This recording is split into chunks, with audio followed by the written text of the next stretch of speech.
భారతదేశంలో మీడియా పక్షపాత ధోరణి ఈ దేశ ద్రోహానికి కారణం, ఈ దేశం మీద తప్పుడు కథనాలకు కారణం. వాళ్ళ యొక్క సొంత ఎజెండాలతో ఇప్పుడు వాళ్ళకి చైనా మీద అభిమానం ఉంది, చైనాకి పోయి బతకచ్చు. లేదా పాకిస్తాన్ మీద ఉంది, పాకిస్తాన్కి పోయి బతకచ్చు.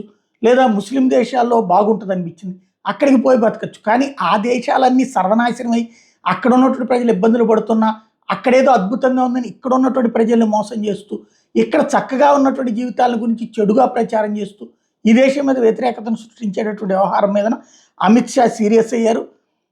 మీడియా బయాస్డ్గా ఉందన్నటువంటి వ్యాఖ్యలు చేశారు. రోజు చదువుతున్నటువంటి పేపర్లు చూస్తుంటే అది ప్రజల పన్నులతో వీళ్ళు పేపర్లు చేస్తున్నారు, కానీ వాళ్ళని మోసం చేస్తున్నారు అన్నటువంటి విషయాన్ని తేల్చి చెప్పారు. నెహ్రూ కాలం నుండి ఈ రోజు వరకు కూడా ఇదే అతిపెద్దదైనటువంటి సమస్యని స్పష్టం చేశారు. जो हमारे अर्थतंत्र के लिए बहुत अच्छी बात है। इतना बड़ा बिक्री कर का कटौती किसी ने नहीं किया है जो नरेंद्र मोदी जी। एक मिनट मजमूदार जी, और इसके कारण आप लोग भी एनालिसिस नहीं कर पाते हैं। मैं पिंक पेपर बरोबर पढ़ता हूं, किसने नहीं लिखा है। इससे जनता का भरोसा, टैक्स पेयर का भरोसा बढ़ेगा। टैक्स देश के विकास के लिए, इंफ्रास्ट्रक्चर के विकास के लिए, देश को सुरक्षित करने के लिए और देश को एक प्रकार से सभी सेक्टर में आगे बढ़ाने के लिए टैक्स जरूरी है।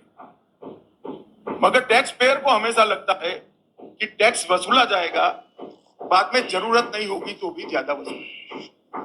पहली बार ऐसा हुआ है, इनकम टैक्स की लिमिट को हम 12 लाख तक ले गए, कॉर्पोरेट टैक्स को 15% तक ले आए, और अब जीएसटी में भी टैक्स की इतनी भारी कटौती की।